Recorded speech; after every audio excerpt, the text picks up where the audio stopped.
Oi pessoal, esse é o projeto Bioestatística em Gotas e hoje nós vamos falar sobre a correção do falso positivo em análises multivariadas. Bem, o que é uma análise multivariada? Em primeiro lugar, vamos entender o que é uma análise univariada. Então, nessa situação aqui, nós temos um desfecho, que é a dor, e essa dor está sendo avaliada através da comparação de dois grupos que tiveram diferentes tratamentos. Então, a variável desfecho é comparada em dois grupos. Como os indivíduos que compuseram esses grupos são indivíduos diferentes, então eles são observações independentes. Por isso, nós chamamos essa variável de independente e essa variável desfecho nós chamamos de dependente. Quando nós temos essa situação e o desfecho foi medido de forma quantitativa por um número, né? E temos distribuição normal, nós sabemos que nós devemos utilizar o teste T independente e para fazer a comparação da medida observada nos dois grupos diferentes, contando que ela tenha normalidade. Então, só existe nessa situação uma única comparação. Nesse caso, nós definimos essa análise como análise univariada. Só existe uma variável que é comparada entre dois tratamentos. Bem, quando nós temos uma análise univariada, todos nós sabemos que o nosso valor de alfa definido para essa análise é de 5%.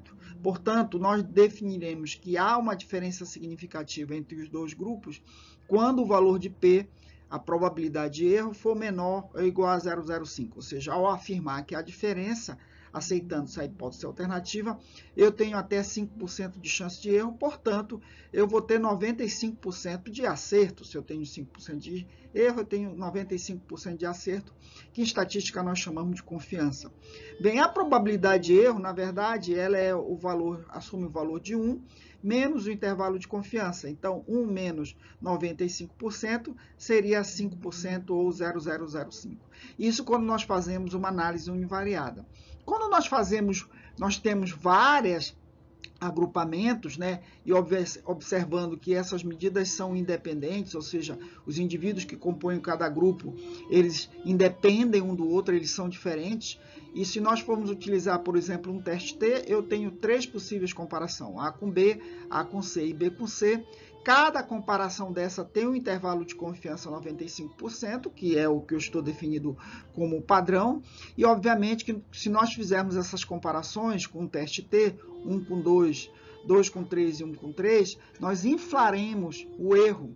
Então, nós multiplicaremos o intervalo de confiança, 0,95 vezes 0,95 vezes 0,95, ou 0,95 ao cubo, nós teremos que o intervalo de confiança vai ser 0,86 e não mais 0,95. Portanto, a probabilidade de erro, que é 1 menos o intervalo de confiança, ela será de 0,14.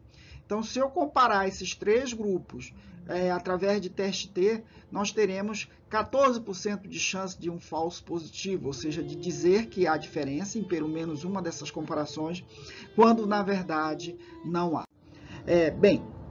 Nós podemos, então, nós temos mecanismos para corrigir essas inflações, né? Então, se eu tiver dois grupos, eu tenho apenas uma comparação possível, essa aqui é a fórmula do erro, né? Nós teremos 5% de chance de erro. Se nós tivermos três grupos, nós diminuiríamos 1 menos o valor de alfa, que é o intervalo de confiança, isso aqui elevado ao cubo, elevado a 3, então, como eu vi anteriormente, nós teremos 0,14. É aquela mesma fórmula mostrada anteriormente, só que agora um pouco mais, digamos assim, numa equação matemática. Se eu tiver quatro grupos, a minha chance do falso positivo em pelo menos uma dessas comparações, que são 6 comparações possíveis com 4 grupos, vai ser de 0,26. E se eu tiver 6 grupos, eu posso fazer até 15 comparações entre os grupos, né? E a minha chance do falso positivo aumenta por 0,54. Então, observem que quanto mais comparações eu fizer, maior é a minha chance de obter uma diferença, mesmo que ela seja falsa, o que nós chamamos de falso positivo. Então, um cidadão chamado Bonferroni, ele definiu uma correção, ele pegou, então, o valor de alfa e dividia pelo número de comparações possíveis. Então, aqui no caso, que seria uma análise univariada, que a gente poderia fazer com o teste T, o valor de alfa seria 0,05 dividido por 1, porque eu só tenho uma comparação, me dá o valor de 0,05. Nesse caso aqui, ele dividiria então o valor inflacionado por 3, e ele teria o valor de 0,047, que se aproxima muito do alfa real que eu gostaria, né? A minha probabilidade de 5% de chance de erro. Nessa situação aqui, eu tenho 0,26 dividido por 6, agora me dá 0,043. Já começa a se distanciar do ideal, que é meu 0,05. E nessa situação, vocês vejam, então, dividiria o alfa inflacionado pelo número de comparações, eu teria o valor ajustado de 0,036, aí já está bem mais distante. Então, observe, então, que quanto mais grupos eu comparo, quanto mais comparações eu faço, mais o meu alfa ajustado por Bonferroni, ele distancia-se do ideal. Então, ajustes são necessários, mas a correção de Bonferroni, ela é muito rigorosa quando nós temos muitas comparações, porque agora eu corrigi para o falso positivo, mas, por outro lado, eu tenho mais chance de ter falso negativo, ou seja, há uma diferença e eu não consegui detectar essa diferença. Bem, numa outra situação, agora eu tenho 3 grupos, ou seja, uma variável independente, uma variável de agrupamento medida em 3 níveis, mas agora eu tenho 3 desfechos, ou seja, eu mensurei nesses 3 grupos a dor, o tempo e, de repente, a quantidade de placa, o volume de placa que existia nesses diferentes grupos, nesses diferentes aparelhos.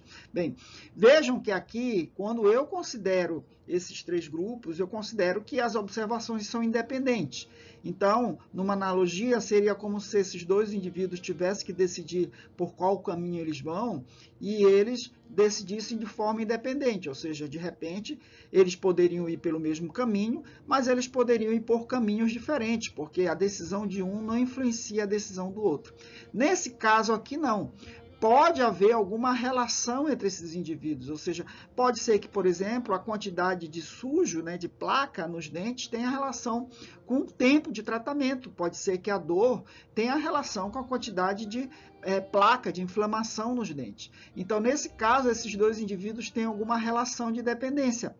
Quanto mais correlacionado eles estiverem, ou seja, será que quanto mais dor, mais placa eu tenho? Ou será que quanto maior o tempo de tratamento, quanto mais o paciente fica em tratamento, mais dor ele sente? Então, nesse caso, um indivíduo vai influenciar o outro, Se eles forem casados, podemos ter um casal que anda o tempo todo junto. Na verdade, eu sei que se um tomar uma decisão de ir para a direita, o outro também irá.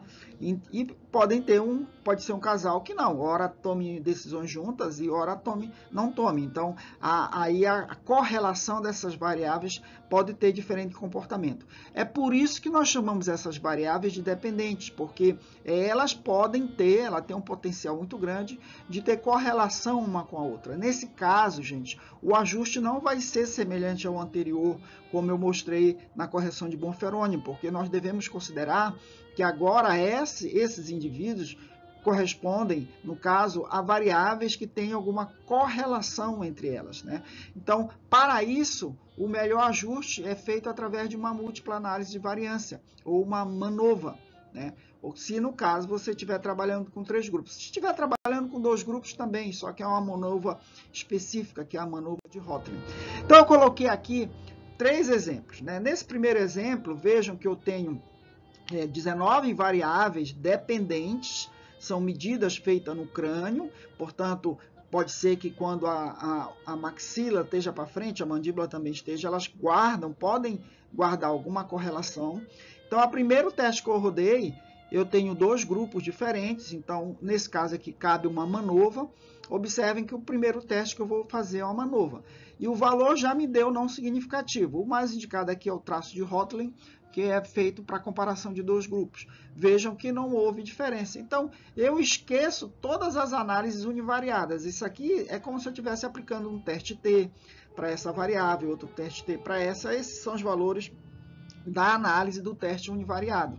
Então, nessa situação aqui, não me cabe mais nem examinar isso. Vejam que tem até uma diferença, né? Mas eu vou considerar essa diferença como provavelmente um falso positivo, porque corrigido pela MANOVA, pelo fato de eu estar multiplicando as comparações e levando em consideração a correlação entre essas variáveis, não há uma variável significativa, não há uma diferença significativa, né? Esse seria o meu primeiro exemplo. No segundo exemplo, veja o que acontece aqui, né? Agora eu tenho 5 variáveis dependentes, também medido em 2 grupos, seria uma MANOVA de Hotelling novamente, e vejam que o valor não deu significativo.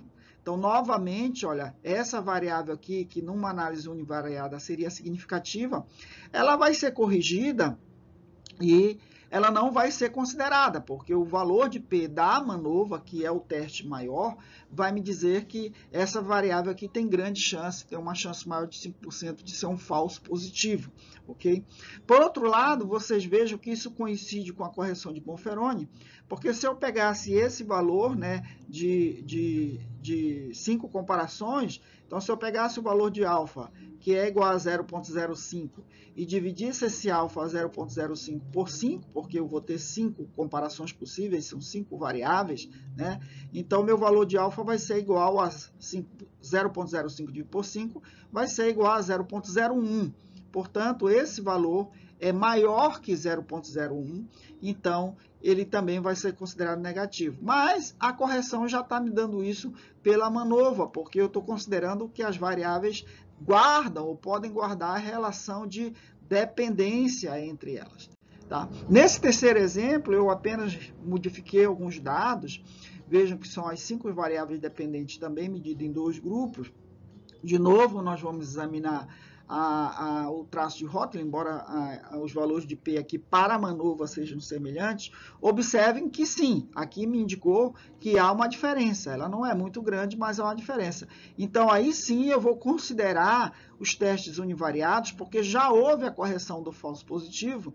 Então, vou considerar que aqui no caso há 2 valores significativos, né? Que são valores que são menores que 0,05. Por outro lado, de novo, se eu, ao invés disso, fizesse uma correção de Bonferroni, né, eu pegaria o valor de alfa setado, que seria 0,05, e dividiria por 5.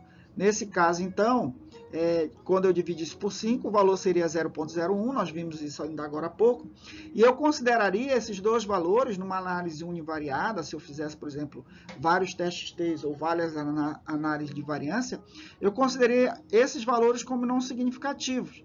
E aí, então, eu estaria produzindo um falso negativo. Então, vejam que a MANOVA, ela faz um ajuste, mas ele não é tão rigoroso como um ajuste de uma análise por correção de Bonferroni, né? É um ajuste intermediário, que corrige o falso positivo, mas ao mesmo tempo não aumenta, não exagera o falso negativo. Então, para comparações entre 2 ou mais de 2 grupos com múltiplas variáveis dependentes, MANOVA é o teste estatístico, é a medida estatística. Então, pessoal, essa é a nossa gota de hoje, né? Quando é que nós vamos tratar, como é que nós vamos tratar a correção do falso positivo quando a gente tem múltiplas comparações. Lembrando que depende muito da relação das variáveis que eu estou examinando. Se elas são independentes, ou seja, são indivíduos diferentes obtidos através da variável de agrupamento, o tratamento é 1. E se não, se houver relação de dependência entre as decisões a ser tomadas entre as variáveis, né, existe algum casamento, alguma correlação entre essas variáveis, o tratamento será outro, né? Então, essa é a nossa análise para esse problema, que é a correção do falso positivo. Até um próximo vídeo. Muito obrigado pela atenção de todos.